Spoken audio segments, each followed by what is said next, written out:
morning, everybody. Welcome to State of the Market. We are going live with Mark in 5, 4, 3, 2. Good morning. Good afternoon to my friends in Europe. I hope you guys are doing great. We got a lot to talk about. Just absolutely buried in economic data today. Among potential, we had Walmart earnings, we got crude. But I want to lead off with zero DTE. As many of you know, the NASDAQ and now all the exchanges announced they are going to start zero DTE trading in individual equities. Up until 2 weeks ago, zero DTE only existed in SPX, Triple Q, and the Russell 2000.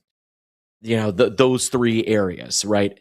NASDAQ 100, S&P 500, and the Russell 2000. They came out and announced 9 stocks being added to the zero DTE list: Apple, Amazon, Broadcom, Google, Microsoft, Meta, Nvidia, Tesla, iBit. And folks, I got to tell you, we started trading these at night, right? We've been doing all week, and we have one more session today. All week, Leisha, myself, Hannah, Vaz, we have been diving into a zero DTE trading crash course with you guys. And what we're doing is teaching you how these things work, how they operate, the things you need to pay attention to in zero DTE trading. And then we've been executing these trades at night to take off the following day. So really, like, you could call it a 1 DTE trade, but we're using the existence of zero DTE to facilitate the trade. We did on Tuesday, we did a trade in Nvidia that returned 100%. And last night we did a trade in Apple, and that returned about 64%. In total, we've been open on these trades while the market is open for less than an hour. It's that quick, simple, and easy and fun. Leisha and I have one more session today with Hannah. That session is at 2:30 p.m. Eastern Time. Normally, they've been going about a half an hour, but today it's going to be longer. We'll be closer to an hour. And I want to invite you to join me and Leisha and Hannah for this one last session. We've got a lot planned, lots of education, and potentially one more trade. Because Friday, we have Friday night, you can trade into Monday's opening. So we have potentially one more trade. You are not going to want to miss that. If you look in chat here, look around. Look at all the people that bought the Apple puts yesterday. And then look at the price they paid. And then look at where they're selling it today. And then ask everyone how happy they are. All right. To further walk through this zero DTE phenomenon and talk about this just absolute bath of economic data we got, along with several other things, I'm joined by the only, your queen and mine, the queen of the candlesticks. She is Leisha J. Leslie. Good morning, Leisha. Good morning, Mark. Good morning, everyone. I was just catching up on Chad, and I said if it weren't for PCE, maybe we could have gone long Amazon or Google, because those worked out even better than Apple. I know. But the chart was looking bearish, so we went with the put. The overall market was looking bearish, so we went with the puts. Absolutely. And, part of it is timing, right? We got in at the end of the day. Oh, yeah. When we have all that information. And this is now the second time we've done it. We actually told everyone, hey, we're getting out on the open before the bell rang.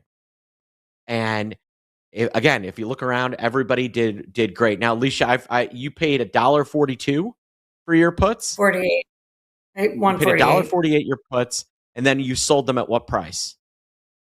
223. I put in an offer. I hate to do a market order. So I figure out the risk reward, which I can teach everyone how to do that. You can say risk reward, but where your options should be trading at the opening with where the stock is trading. And I put in at 223. The stock looked like it was up about $1.38 or so. I try to go a little bit lower than where it probably trades because the market makers like to, take that, open it at the highest price possible where they sell it and then they buy it back from you 30 cents lower, right? And your offer. They do love that. They're notorious for that. Believe it or not, it's amazing they're doing that, but they do. And but we have to take the money. We had an overnight, the Apple gapped lower on the opening, take the money. As tempting as it is to watch it trade me lower maybe, but we just take the money. Yeah. Well, even not getting like your perfect price, still 51% overnight. And you were open on the position for a whopping 33 minutes with the market open. And I see all kinds of other awesome traders out there. Mark Haller in at $1.42 out of 320. I didn't. 320. That's phenomenal. Yeah, I don't know how he got that, but Northport Florida man in at 125 and 145 out of 250. In at 141 out at 230 for Michael. 41% profit. Vicky got 25. William got 100, which is awesome. Let's see. Fantastic, Rawhide got 81%. Love you. Great for you, Rawhide. Just an absolute home run. And you're right. If we had done the Google with it, we could have done both sides of the trade. Pretty amazing. Amazon too, Mark. Amazon's up $5. Oh my. Well, if PC weren't lingering over our heads, we probably would have done a long and a short. I don't know about 3 trades, but we probably would have done 2. I mean, that's what I love about 0DTE is there is an opportunity to be trading these almost every day. And between now and April, they will list Tuesday and they will list Thursday. And we will be able to trade this every single day. Be able to, not required. That's important. There will be days where we're going to go, I want nothing to do with this. Yes, there will be. A lot of times, we're going to want to be involved. And, I'm so excited at this new opportunity. This is like the NASDAQ just handed us a gift. They were like, here, Alicia, here's a bag of cash. You're welcome. And I love that. The way you like to trade. It is. This is, who wouldn't want who wouldn't want a trade that they put on at the last half hour of the day and they open up and they close in the first 10 minutes of the next day. Pretty simple, pretty easy. So once again, if you're not already coming, join us today at 2:30 p.m. Eastern time. And you'll be a happy camper. So Alicia, we did get just an absolute, we drank from a fire hose of news today. GDP, huge miss. PCE comes in hot. Personal spending a little high. Income growth a little high, and now we got this big shot up at 10 o'clock from consumer confidence. Consumer sentiment, yeah. What a shocker.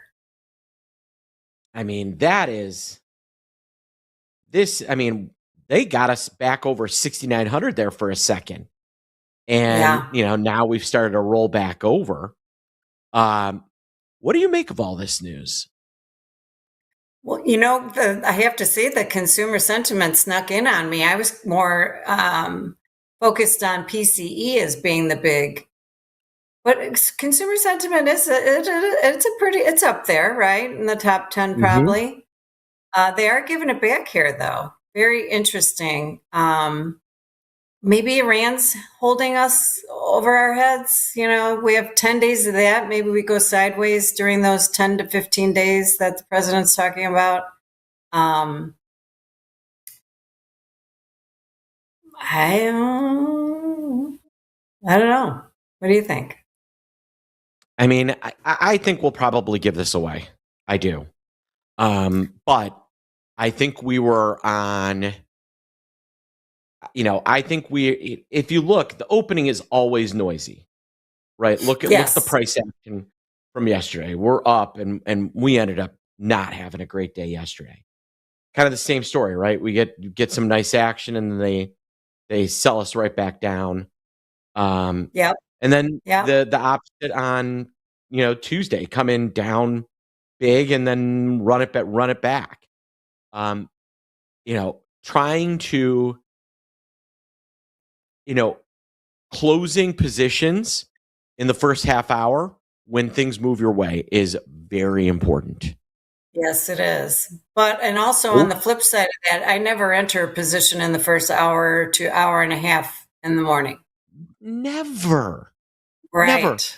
There is so much noise, so much, noise is a trader term for, things going up, things going down.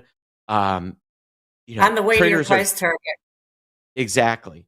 Algos turn on at different levels. And,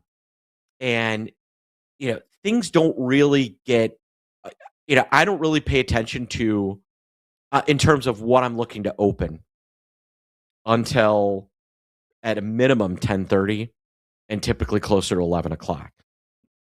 And there you have it. We've already just gone red already. We've rolled right back over. We just topped out at yesterday's high, if you notice, and it's that 69.04. We got to break over that before we get any kind of rally. Look at that. Yep. That's our line in the sand resistance right now. Like I said, we may go sideways or we really break down on the futures. It's at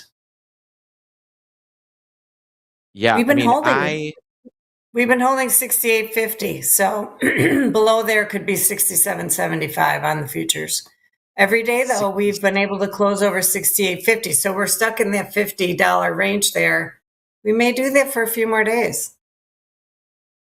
We might. My spidey sense says we roll over in the back half of the day. Okay. There's been a lot of noise and there is just so much nervousness in this market.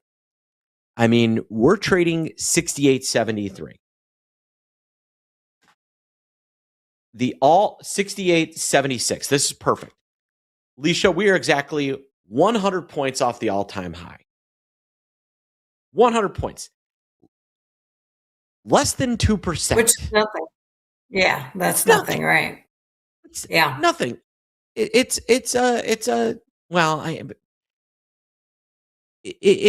not. It's barely a data point, and we're looking at the same time.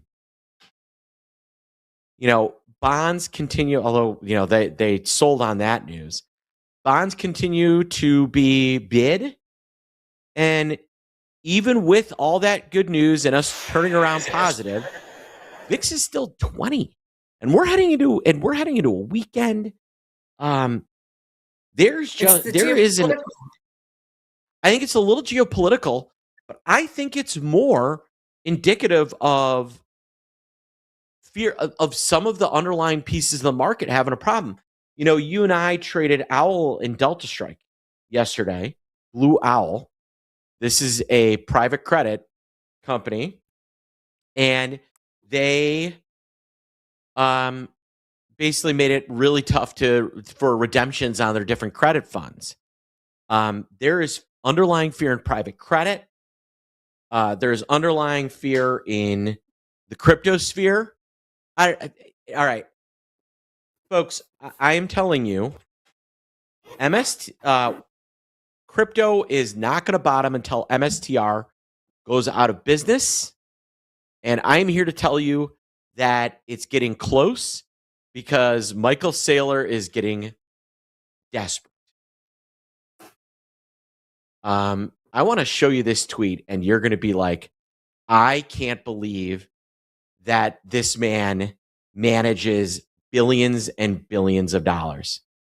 Leisha, wow. He just if it's not going to zero, if it's not going to zero, it's going to $1 million. His company is worth $41 billion.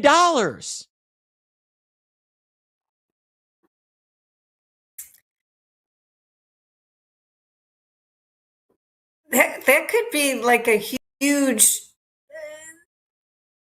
be like a big thing on the market, don't you think? Yeah, no, I think that is what we are waiting on. One of these two is going to have a collapse.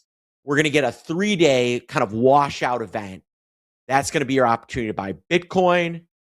That's going to be your opportunity to buy, Ethereum, I can go on the market. Yeah, and the market. Yeah. Yeah. What do you guys think? Where's the bottom in Bitcoin? Do you think the bottom's already in? Or are you looking for what level are you a buyer? Dave says 0, Vane says 50,000, Haller says 46,000, Rise says 0, Tim says 30,000, Stone Joe 45, Rides $10.50 bid for a Bitcoin. We got a Williams negative 500. We got all kinds of different levels. There is definitely a group of people that believe this is that it is an absolute scam, and then there are those that are true believers.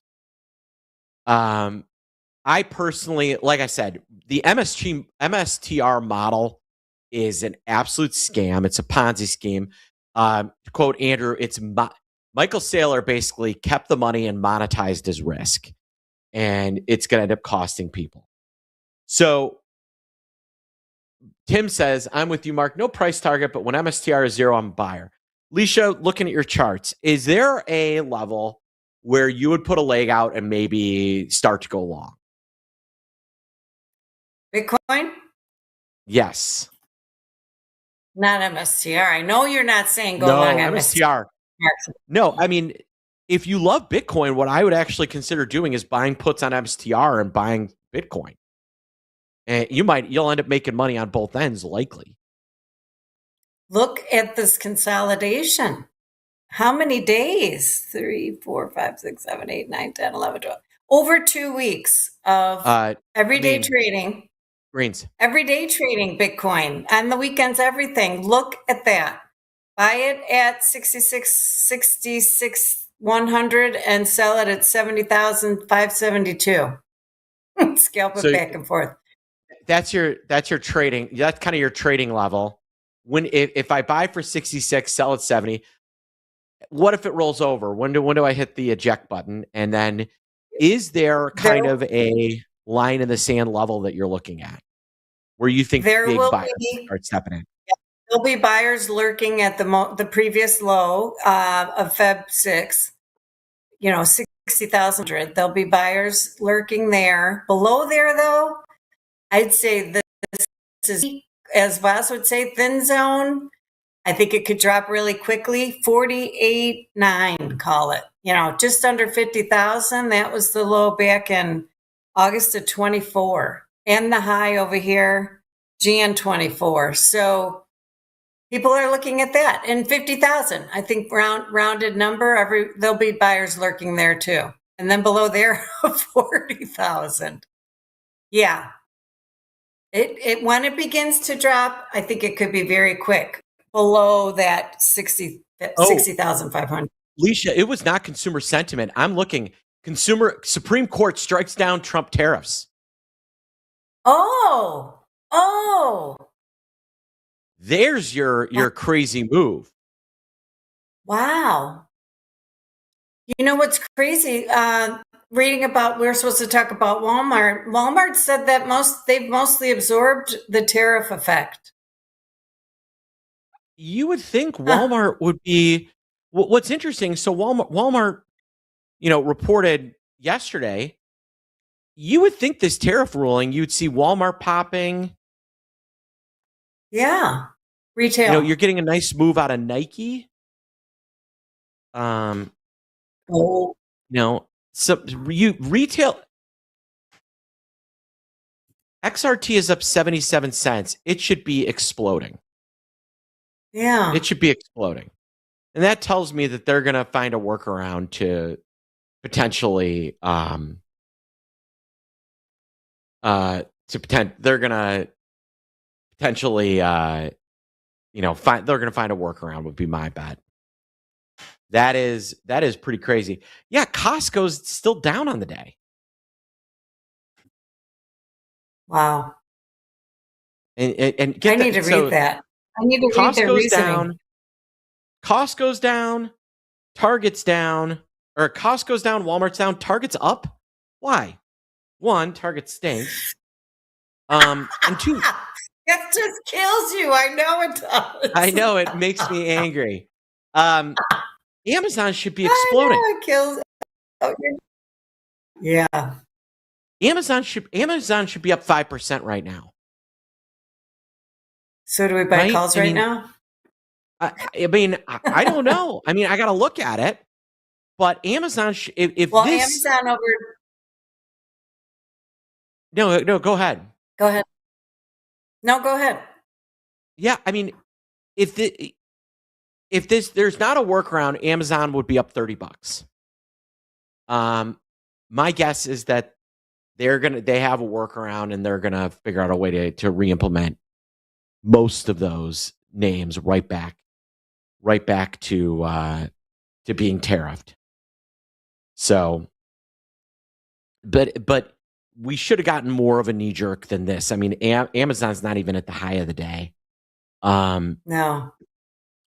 I don't trust this rally very much, but this is a big a pretty interesting deal. Kind of the same thing on the industrial side, and industrials import so much. We should be seeing General Motors and Ford and even Apple should be, now that we're out of our puts, even Apple should be much higher because of how much how they operate, right? And we're just not seeing that. So the headline number or that headline news is really important. I am not going to trade off of that news for another half hour, 45 minutes. The market needs to digest these, because if this was real, you would be seeing different price action than we're seeing in some of these big retail names. Well, it's funny because go ahead.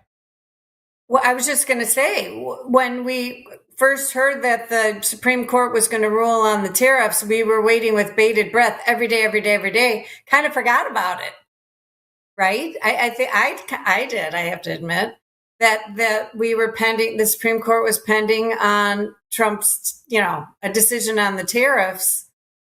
And boom, bam, it's a surprise here. I have to admit, it's bad, but I kind of forgot about that was sitting on the docket, Yeah, I froze for a second. Yeah, I think we should be, what do you guys think? Are you based on what we've seen and the fact that we're a full $90 away from an all-time high. With that Supreme Court ruling, are you guys a buyer or seller of the S&P 500? Give me a 1 if you're a buyer and a 2 if you're a seller. So, Leisha, a lot of people wonder.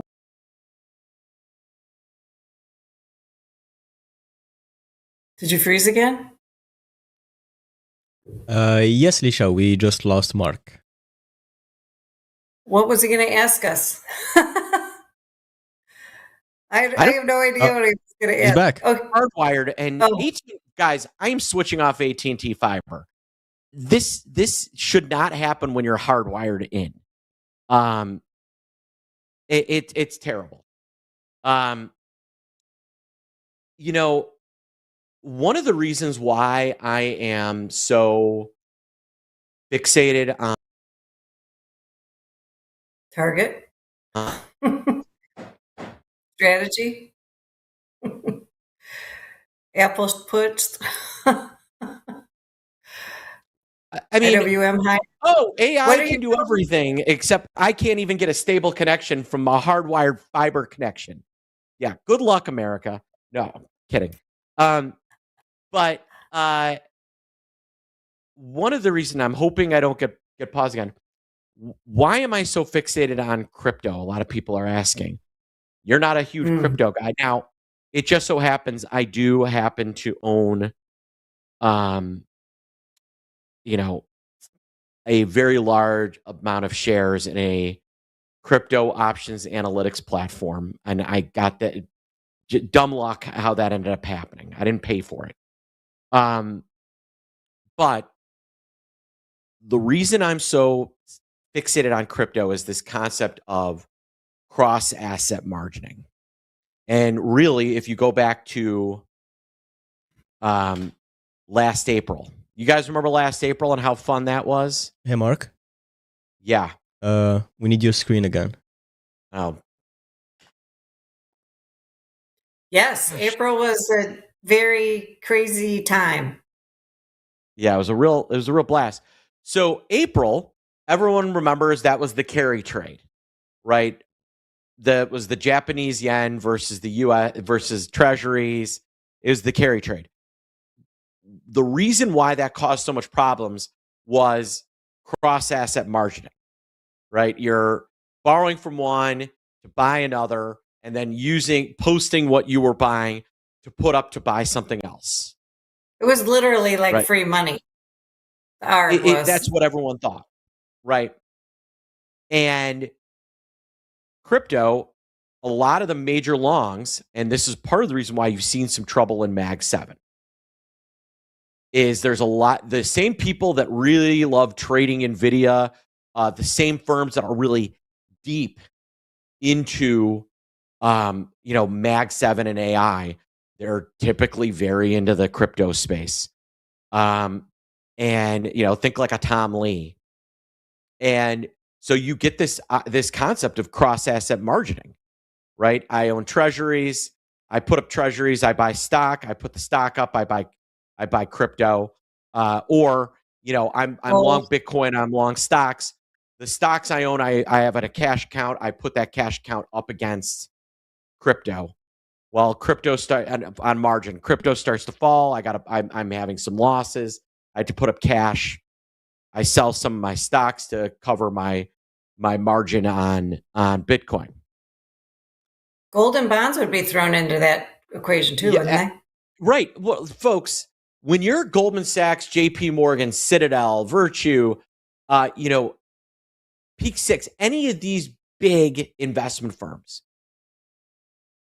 they have these individual silos of investments, but then at the base, they're all kind of thrown together, right? I mean, think of an automobile, right? It's got its wheels, it's got its steering wheel, it's got its seats, it's got its engine, right? They're all kind of manufactured in different areas, but at the end, they're all put together to make an automobile. That's kind of the way these banks work. So now imagine all of a sudden that automobile they built starts to have flat tires and its catalytic converter is faulty, it's getting a check engine light. Or stolen. Automobile's still running, but it's got some problems, right? And it needs some fixes. They got to put up money to buy new tires, and gosh knows it's going to cost them $4,000 to get new to repair that catalytic converter. And they got to get that money from somewhere. And that's why I concentrate on crypto. And MSTR is the largest corporate holder of crypto. And they are owning that crypto using debt. So imagine mortgaging your house to buy Bitcoin. Who thinks that's a great idea? Alicia, you did that, right? You mortgaged your house to buy crypto. Yes. But think about the debt worldwide, though, Mark. The debt, everyone thinks it's not a big deal at the moment, right? Until it will be. Every major country is in, debt to GDP's increasing all the time. Oh, by the way, if Andrew's out there, apparently the government has spent less than it has since 1972, which I know Andrew would love. But the debt everywhere, personal debt, student debt, right. It's ugly. Well, if it could take us down. Yeah, I mean, yes, there is definitely government credit issues. The near term one for me is, Michael Saylor owns almost 600,000 Bitcoin. That was 7. It is here. I can tell you exactly how much it is, folks. If you've not been to CoinMarketCap.com, you should. This is a great way to get a vision. Yeah, 712,000 Bitcoin, average price of $76,000. There are some ones that are way underwater. So as he's $10,000 underwater on his crypto. So he's down a cool $7 billion on his crypto. Think about that. Not peanuts. And that is just a massive amount that is floating around that everybody that is in the know knows is going to go to the free market or get scooped up by the debt holders. So when strategy blows up, that will be your seminal moment to buy. If you don't watch MSTR and you're interested in crypto, doesn't matter what you're interested in, ETH, Bitcoin, Litecoin, Ripple, Tether, I don't care. If you're looking to invest, the seminal moment, this is going to be and I don't care what you think about crypto in terms of, Bitcoin's worthless, has no use case. There are people out there that are true believers, and Goldman and the government are buying it. I'm sorry. I'm not smarter than Goldman. You're not smarter than Goldman. Alicia's smarter than Goldman, but the rest of us are not. Sometimes we are. And when this collapses, Goldman owns all that debt. You know how hard it is to buy 710,000 Bitcoin? You know how long that would take you? Now imagine if you could force an exit of 712,000 Bitcoins like that and just scoop it up because you own debt. Right. I mean, Goldman would never do that. And by that, I mean Goldman. No, they never buy companies during the crisis. They never take over things at pennies on the dollar during the crisis. Nah. Oh, I watched them blow out a firm in Goldman. Goldman was the clearing firm. This dude had a massive SPX position. They went to the floor, had everyone bid it out, and magically Goldman came in slightly better for their bid than everybody else. And that was literally the bottom of that entire portfolio. They made like $100 million on that trade. They did that all the time. Goldman is so good at that. Yeah. They did that all the Um, time. They would come in and sell to the market makers first, and then now where do you want them? Now where do you want them? Now, and then at the very low price, the dollar lower, they take the majority. They did that so often. It was amazing. We made money. yes. So folks, if you're interested in crypto, you're watching MSTR. For the market, we've now been open about an hour and 10 minutes. This ruling came out about a half an hour ago, maybe 45 minutes. Give it another half hour before I'd be trading off of this. You can literally see the noise that this has created. I mean, look at this is a 1 minute chart. I mean, that is a ton of noise. Let the market develop a trend, not not going to chop before jumping in. Leisha, I do think this is going to set up well for us in 0DTE for SPX. Yeah. And this is going to lead to a really fun trade this afternoon. I got to tell you, I firmly believe it. Folks, if you have not already registered to join me and Leisha and Hannah today at 3:30, please jump in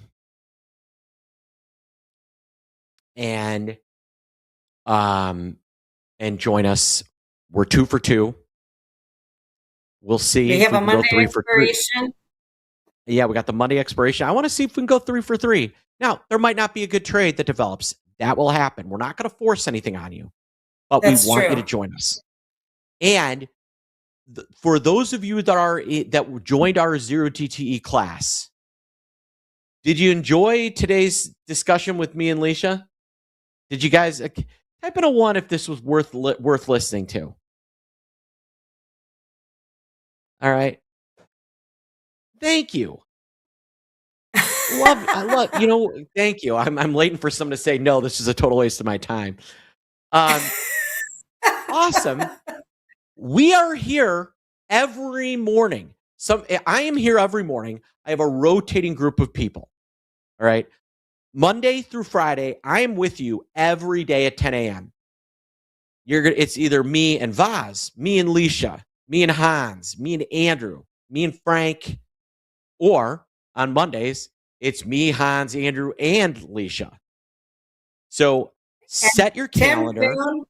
Tim will soon be joining. That's right. And Tim, our new macro trader, he's going to be on regularly. So set your calendar to join me every morning at 10 a.m. and then make sure you see me and Leisha and Hannah J. Selner today at 2:30 p.m. Eastern Time. Hannah Leisha, J. we had a great show. We broke down our trade. We talked about the importance of 0DTE. We got kind of through a curveball and ended up in the crypto sphere. And okay. I think we gave people kind of a battle plan for today. Let this thing sink in before you jump in. My spidey sense says we're going to give this away. I could be wrong. I will know I'm wrong in about 48 minutes. We definitely need to clear the 69.05 level before going long. There you have it, folks. 69.05. That's basically the high from this initial candle. And you'll notice we have not come anywhere close to this level after the initial reaction. Right. All right, folks. I'll see most of you today at 2:30. Everyone. Yes, we're going to see all of you guys later. Everyone. If I don't talk to you, I hope you have a wonderful, marvelous, and blessed weekend. So for the Queen of the Candles, Leisha J. Leslie, I just call her Queen. I'm Mark Sebastian. I am your only option. Have a good one. And thank you, Amin. Thanks, everyone. Thank you, Amin.